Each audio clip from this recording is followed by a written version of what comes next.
The latest developer Q&A for Microsoft Flight Simulator contained a ton of great information, which included improvements to graphic settings on PC, performance optimizations, as well as some changes to the flight models, plus a whole lot more. So let's jump in and take a look. So let's start with improvements to the flight model as well as some planes. Asobo have been taking real airplanes out and mapping sets of moves such as full rudder or pitching and yawing. They've then been capturing all the data for this on a plane-by-plane basis. The data is then applied to the in-sim versions of the same plane. The idea here is to fine-tune the in-sim planes as much as possible in an attempt to get them as realistic as possible. So far, Asobo have done this with 7 planes. That's all 3 turboprops, the 2 Cessna 172s and the 2 Cessna 152s. The one in the example video, of course, is the Cessna 172. Asobo are also planning on doing the same with several other planes as well in the future. These changes are coming to Sim Update 4. Asobo have also been working on turboprop improvements. The improvements will be rolled out across the next few updates. However, one change that Asobo wanted to speak about right now, which will be part of Sim Update 4, is the torque and RPM relationship. Asobo briefly demonstrated this with the Grand Caravan in the video you can see on the screen right now. Things were moving a little faster for the purposes of the video, simply so that it could be demonstrated. I've timestamped the Asobo's live stream, so if you want to hear their explanation on all of this, the segment is around 3 minutes long. It's well worth a watch if you have time for that. You can find the link in the video description. Moving on to sim improvements, Asobo touched on the upcoming changes to the Garmin G1000 and the G3000. Now we know these are going to be some extensive overhauls here, but for right now there's really no new details on this, just a reiteration that work entitled are making good progress on the update, which will be rolled out over Sim Updates 4, 5 and 6. Performance improvements were also touched upon. Asobo say they have some fixes already in the sim for this. However, the big improvements for PC will be coming at the same time as the Xbox release, as these will finally bring DirectX 12 support to the sim.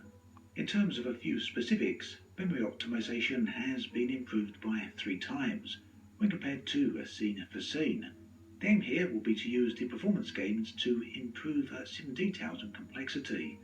Further, Asobo want to improve the overall visuals for Microsoft Flight Simulator on PC so that it can be pushed beyond the current levels available on the Ultra settings for PC, so basically there will be an additional level beyond Ultra. Bottom line, the optimizations aren't about downgrading graphics, but making improvements so that the current performance can be improved, but also so that visuals can be pushed even further in the future. Moving on to bugs. There's been a pretty significant bug I've seen people mention in the past. Fortunately it didn't affect me, but I do know it hit quite a few people. It basically caused players to lose their logbooks. So the bug caused by this has now been fixed, so it shouldn't affect anyone in future. However, Asobo still need to investigate the issue to see what actually went wrong with people's logbooks.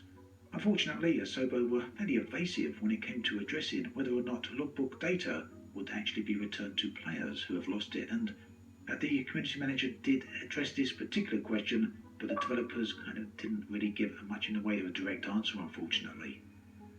Now, in terms of weather, the devs didn't want to go into detail on this just yet, but they felt it was a bit too early, but they said something significant will be coming in Sim Updates 4 and 6.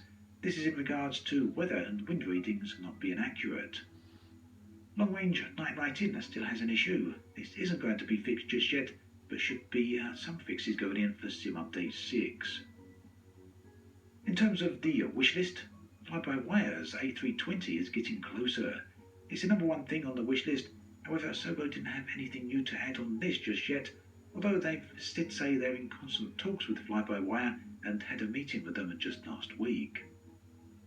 Replay functionality is something that's been in high demand ever since the sim released, and this is now in the design phase. Now, intriguingly, the devs want there to be something far more to this than just a simple replay functionality, as they want it to have a lot more features beyond just that.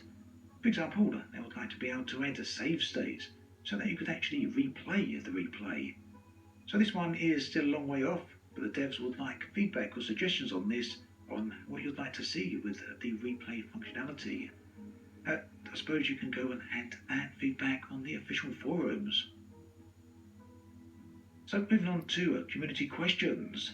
Air traffic is something that is important to Asobo, however it doesn't appear to be happening just yet. Ultimately, the AI traffic does come back to the performance issue that we mentioned earlier, and is another reason that the devs are working so hard on improving optimizations. Before more stuff can be added, basically, things need to be in a much better state. Meanwhile, the community developer AIG are working on offline traffic mod.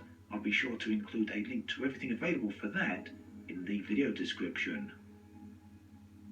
Now, on the subject of aerosol density for humidity and dust, this is a question that's been asked on the official forums. Will it ever be improved? Currently, the atmospheric simulation cannot reproduce high density of aerosol scattering within the environment, such as you might see inside clouds. Although, yeah, it can do it in clouds, but we're talking about the wider aspect here, so dust pollution and things like that. And this all comes down to a limitation that basically prevents anything like that from happening. In short, it's a limitation with the current atmospheric rendering simulation. However, the devs do want to reboot this simulation and improve upon it. That will be a long process, maybe 6 months or more, but meanwhile, Asobo do feel that they might be able to push the current system so that visibility could be reduced to just a few thousand meters.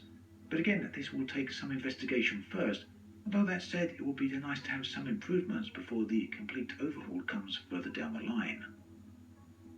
Moving on to Xbox development, the dev team say that this is progressing well, and they're currently working on performance for the console with the aim to improve things by another 5 frames per second or so above where they are currently, although they didn't give any indication on where the current frame rate actually is at. Now, sim interaction is also another area where a lot of work is being done. There's a specific focus on cockpit interactions for this, which of course on consoles would need to work purely with the controller, although they did say consoles being able to support keyboards will also be an option. Essentially, they are in the final polishing stage then for the Xbox. Interestingly, they're also planning on a beta release for the Microsoft Flight Simulator on Xbox, so something to look out for. On the subject of all the issues that have been introduced with the various patches recently, the various problems and whatnot, Asobo were willing to talk about this. They acknowledged that there have been plenty of issues. They understand that this is a source of frustration for the community, and that they pointed out essentially it comes down to the number of branches that they are working on simultaneously. They gave a figure of around about 50 different branch builds. Basically, they feel they have 2 options at this point.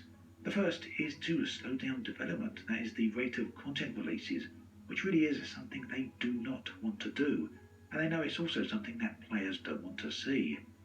So the other option is to improve upon the process and increase testing. The second option is the one that they are going for, and they will build upon this as they move forward. The short beta test that we had just before World Update 4 was a part of this, although it was only limited to 300 testers.